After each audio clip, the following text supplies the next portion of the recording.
How you doing, YouTube? Matt Massa Beer Reviews back with yet another review. Yeah, a little bit of hot butcher up in this piece in the form of their Lord Octopus.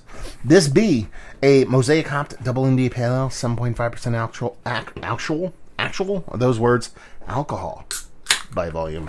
Let's dive in this sucker. This comes straight from Hot Butcher.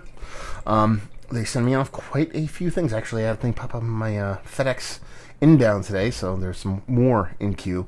But I want to say something. I want to say I watch my videos all the time. But if you want to get a kind of different take on Hot Butcher, go check out Joe from Beer Patrol, Kyle from No Hype Beer Reviews, and the guys from Nerd Sense, Sean and Mike. You should all be subscribed to them so far. But Hot Butcher reached out to me and they said, hey, you know any good people to send some of our stuff to? And those are the guys I mentioned. I mentioned a couple other people, but those are the core ones.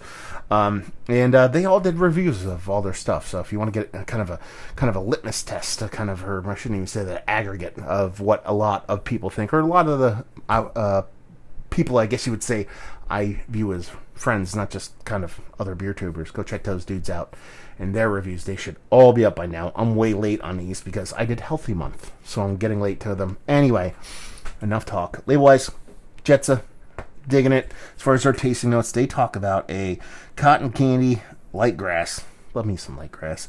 And a berry medley. So sweet.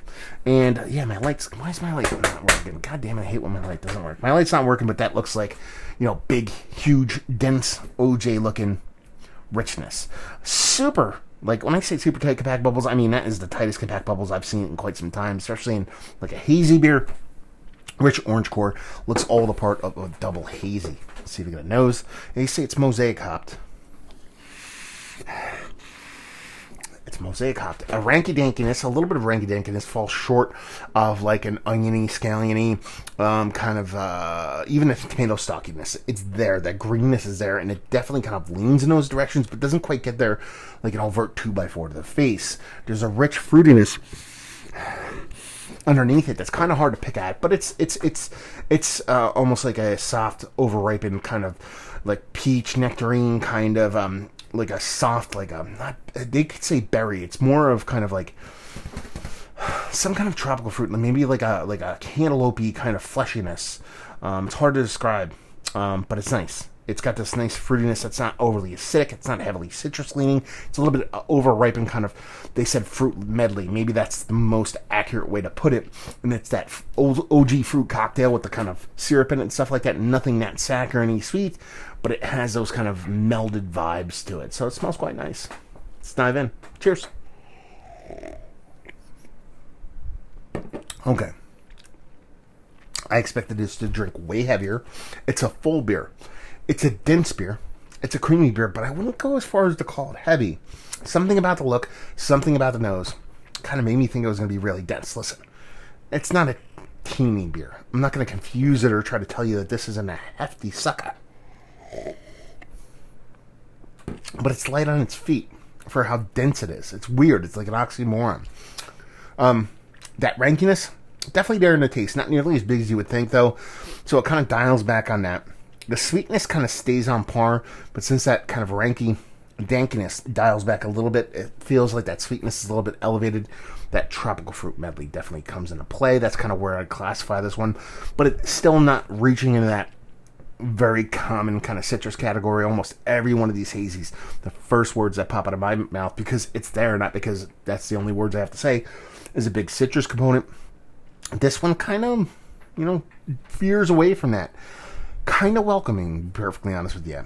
It's almost at a point where this is kind of like a desserty, like beer, hazy, in a way you'd think of a milkshake beer without having those added ingredients to it. It has a creaminess, a sultriness, a softness that you attribute a lot to those lactose. I should say lactose rather than milkshake, because a lot of people use lactose to add mouthfeel, whether it be the new school hazies or old school milk stouts. You're kind of getting that here without having that kind of milky vanilla kind of sweetness to it. So I'm assuming this is an oat bomb. And it's, it's nice. It's fun. It's definitely the better part, and I've probably been chiming this a lot when it comes to Hop Butcher beers, especially over the past 6 months or so. It is the best of both worlds in that it's not a purely let's see what the fuck we can get away with Hop Butcher kind of hazy, but it has enough of the Hop Butcher isms and bits and pieces and soul and characteristics that you come to expect, which is general fuckdoggery, in combination of what a lot of people really dig when it comes to today's new school kind of hazy IPAs. It gives you a nice fruitiness. It does come off juice-like, but it's not afraid to show you a little bit of that ranky-dankness. It comes off a little kind of ranky, a little bit scaly, a little bit whatever, but nothing over the top, enough to where I think it would scare away a lot of the haze boys, but at the same time be very appreciated by people who dig that kind of flavor profile while wrapping it up in a really soft, creamy package that kind of gives you that kind of desserty feel without getting overly sweet. It's almost, I would say, a universal crowd pleaser when it comes to the new school hazy IPAs, and that's something that is often said, at least by me, as a negative. Like, it's trying to do too many things at once, and it's trying to be, a good beer for everybody who digs those kind of peripherals of the style. And more often than not, when you try to pull off that kind of magic act, you fall flat on your face. I think this is the rare exception where it actually gets close enough and still maintains itself as being a really good beer that it's just tasty. It's delicious. What can I say? It's a really good beer. Yeah. This is like if I'm going to drink 4 beers in a night and I'm going to elevate. I'm going to go like maybe crack out a Crispy Boy, a little bit of lager, a little bit of Saison, something like that. I'll elevate to maybe a pale or maybe a lower ABV IPA. And then I want to finish it off with like a stout. So I want something in between there with some gusto, but nothing that's going to overpower anything before. Well, it's going to be bigger than before, but not overpower everything enough to where the second or the third or fourth, I should say, beer is going to be overpowered from this. That's kind of where this one lies. And it's a cool place to sit.